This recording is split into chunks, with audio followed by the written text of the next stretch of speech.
સૌથી પહેલાં તો કે રિએક્ટ ન કરીને રિસ્પોન્ડ કરવાનું, બિકોઝ બધાની એક સ્ટ્રેસફુલ લાઈફ હોય છે, બધાનું એક રૂટીન હોય છે. તો આઈ ફીલ કે પહેલાં તો લિસન, એક્ટિવ લિસનિંગ.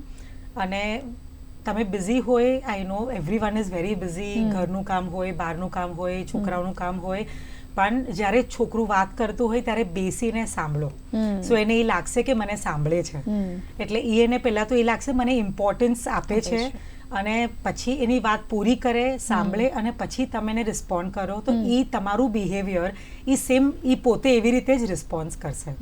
જેમ આપણે કહીએ કે બાળક જ્યારે જન્મે છે તો એ સૌથી પહેલાં આપણે જે કમ્યુનિકેશન કહીએ છીએ એ વાત કરવાનું ચાલુ કરે છે, પણ બિહેવિયર ક્યાંથી શીખે છે? એ બધાને જોઈને જ શીખે છે. જે ઘરે જે જોવે છે, એ મોટા લોકો હોય, આપણા દાદા દાદી હોય, મમ્મી પપ્પા હોય, જે બધા ફ્રેન્ડ્સ હોય, કે જે બી આજુબાજુ જેટલા બી લોકો હોય, એ લોકોને જોઈને જ બિહેવિયર શીખે છે. તો એ પેરેન્ટ્સ માટે એક જ કે પહેલાં સૌથી પહેલાં મેં જેમ કીધું એ કે પહેલાં શાંતિથી બેસીને સાંભળો, વાત કરો અને રિસ્પોન્ડ કરો.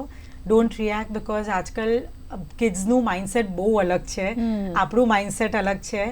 તો સ્ટાર્ટિંગમાં ભલે આપણું લોકોનું માઇન્ડસેટ નથી મેચ થતું, કાંઈ વાંધો નહીં, પણ પહેલાં સાંભળીને એમને કહો ના, કે નથી કરવું. એની પહેલાં આપણે એ તે કેવી રીતે એને ડાયવર્ટ કરીને, આપણે કેવી રીતે એને વળાવીને આપણે એને કહીએ છીએ કાંઈ વાંધો નહીં, આપણે આ કરશું. પણ પહેલાં આનું આપણે વિચારે કે એનું શું થઈ શકે, કેમ થઈ શકે.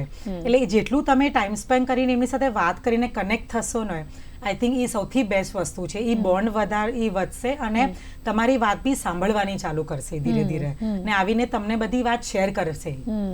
Because I think the best friend is your parents.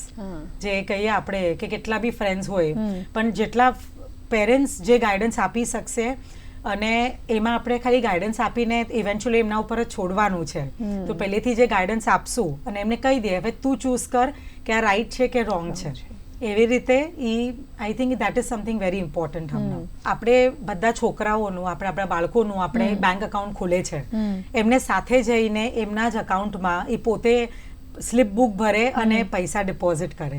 એટલે એ પણ એક જે જસ્ટ એમને એડ કરું છું, જે કહેતા હતા એમાં જ, કે એ પોતાની વસ્તુ, કે તારું અકાઉન્ટ છે, હમણાં આપણે માઇનર હોઈ શકે કે મેજર હોઈ શકે, પણ એ પોતાની વસ્તુ પોતે કરવાની. એટલે એ બહુ ઇમ્પોર્ટન્ટ છે કે સેવ કરવાના, આમાંથી જ વાપરવાના. એટલે ખબર પડે કે બધું ઇઝીલી અવેલેબલ નથી, કે મારા જેટલા સેવ કરું છું એમાંથી જ હું પૈસા વાપરું છું. એટલે આવી ઘણી ઝીણી સ્કિલ્સ છે જે લોકો કરી શકે છે આગળ.